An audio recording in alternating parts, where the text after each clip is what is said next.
ద్రోహం చేసిన వాడి తల మీదకి శిక్ష రప్పించిన దేవునికి స్తోత్రములు. ఇప్పుడు మనం చదువుకునే వాక్యం న్యాయాధిపతులు 9వ అధ్యాయం 55 నుంచి 10వ అధ్యాయం 6 వరకు.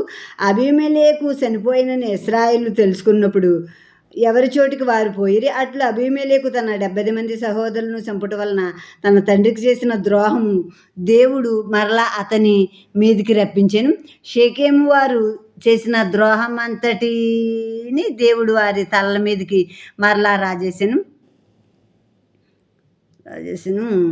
యెరుబ్బయలు కుమారుడైన యాతాము శాపం వారి మీదకి వచ్చెను.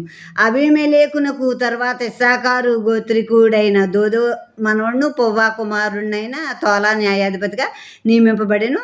అతడు ఎఫ్రాయిమీల మన్యమందలి షామీర్లో నివసించేవాడు. అతడు 23 సంవత్సరములు ఇశ్రాయేలుకు న్యాయాధిపతి ఉండి చనిపోయి షామీర్లో పాతిపెట్టబడెను. అతని తరువాత గిలాద్ దేశస్థుడైన యాయీరు నియమింపబడిన వాడే 22 సంవత్సరములు ఇశ్రాయేలుకు న్యాయాధిపతిగా ఉండెను. అతనికి 30 మంది కుమారులు ఉండ్రి. వారు 30 గాడిద పిల్లలను ఎక్కి తిరుగువారు. 30 ఊర్లు వారుకుండెను. నేటి వరకు వాటికి యాయీరు గ్రామములని పేరు. అవి గిలాదు దేశంలో ఉన్నవి. యాయీరు చనిపోయి కామోసులో పాతిపెట్టబడెను. ఇశ్రాయేలు యెహోవా సన్నిధిని మరలా దుష్ప్రవర్తనలే వారు యెహోవాను విసర్జించి ఆయన సేవ మానివేసి బయలులు అస్తారోతులు అను సిరియన్ల దేవతలను, సీదోనీయుల దేవతలను, మోయాబీల దేవతలను, అమ్మోనీయుల దేవతలను, ఫిలిప్పీల దేవతలను పూజించుచూ వచ్చిరి. ఇక్కడ అబీమెలెకు అనే అతను తన సహోదరుని 70 మందిని చంపించాడు. అప్పుడు యాతాము శపించాడు అనమాట. అబీమెలెకును రాజుగా చేసుకున్న ఆ షేకెం వాళ్ళకి అబీమెలెకు నుంచి అగ్ని వెళ్ళి వాళ్ళని కాల్చేస్తుంది.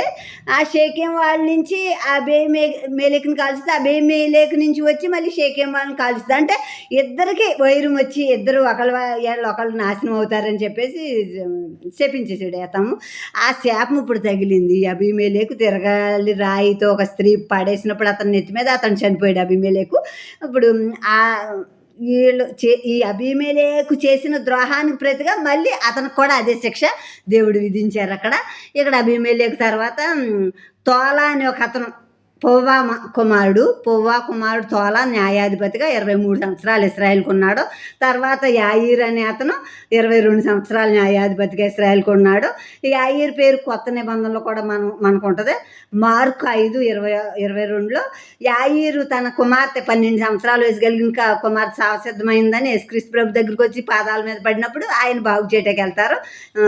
నెక్స్ట్ ఇక్కడ ఈ న్యాయాధిపతులు చనిపోయాక ఇశ్రాయేల్ మళ్ళీ దేవునికి దృష్టికి దోషులు అయ్యారనమాట. ఆ చుట్టుపక్కల ఉన్న అన్యుల దేవతల్ని పూజించడం మొదలుపెట్టారు.